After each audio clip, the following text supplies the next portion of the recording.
नमस्कार साथियों, आज हम बात करेंगे राजस्थान की राजनीति में फिर से गरमाई पेपर लीक के मुद्दे पर। कांग्रेस पार्टी है वो केंद्र सरकार के खिलाफ सड़क पर उतर करके आंदोलन कर रही है और परीक्षा व्यवस्था पर सवाल उठा रही है। लेकिन सबसे बड़ा सवाल ये भी उठ रहा है कि क्या कांग्रेस इस मुद्दे पर आंदोलन करने से पहले अपने कार्यकाल के दौरान लगे आरोप और विवादों पर भी जवाब देना चाहिए।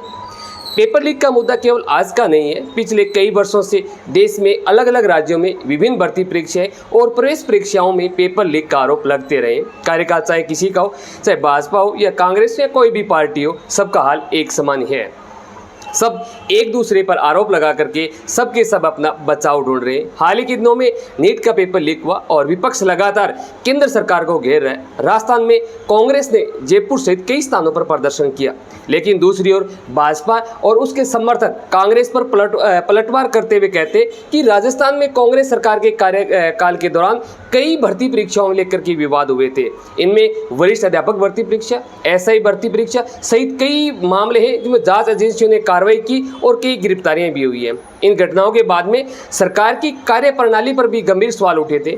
यही कारण है कि राजनीतिक बहस अब केवल वर्तमान तक सीमित नहीं है, बल्कि अतीत के रिकॉर्ड पर भी आकर के टिक गई है। कांग्रेस का कहना है कि यदि किसी भी परीक्षा में गड़बड़ी होती है तो सरकार की जवाबदेही तय होनी चाहिए और दोषियों पर सख्त कार्रवाई भी होनी चाहिए। पार्टी का आरोप है कि युवाओं का भविष्य दांव पर नहीं लगाया जा सकता, इसलिए ये आंदोलन कर रहे हैं। भाजपा का कहना है कि कांग्रेस को पहले अपने शासनकाल के दौरान कथित अनियमितताओं का जवाब देना चाहिए।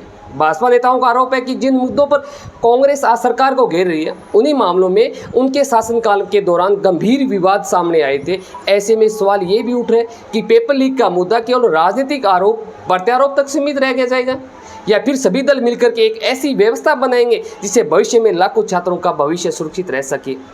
देश के करोड़ों युवाओं की अपेक्षा केवल इतनी नहीं है कि परीक्षा निष्पक्ष हो, भर्ती प्रक्रिया पारदर्शिता हो। दोषियों को चाहे वे किसी भी दल या प्रभावशाली वर्ग से जुड़े हो, कानून के अनुसार कड़ी से कड़ी सजा मिलनी चाहिए। राजनीतिक दल एक दूसरे पर आरोप लगा रहे हैं, लेकिन सबसे बड़ा नुकसान उस छात्र का होता है जिनके वर्षों तक मेहनत की हो और परीक्षा रद्द हो जाती है। पेपर लीक होने के कारण उनका भविष्य अनिश्चित हो जाए।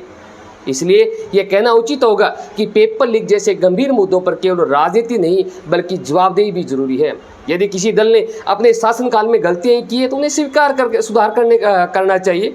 यदि वर्तमान सरकार के सामने ऐसी चुनौतियां हैं तो उन्हें पारदर्शिता, जांच और कड़ी सुरक्षा सुनिश्चित करनी चाहिए। आपकी क्या राय है कि क्या कांग्रेस को पेपर लीक पर आंदोलन करने से पहले अपने कार्यकाल के मामलों पर भी जवाब देना चाहिए या फिर वर्तमान सरकार से ही पूरी जिम्मेदारी तय होनी चाहिए? आपकी क्या राय है? कमेंट बॉक्स खुला है, कमेंट करके जरूर बताइएगा। वीडियो पसंद लाइक करिएगा, चैनल को सब्सक्राइब करिएगा, बेल आइकन को जरूर प्रेस करिएगा।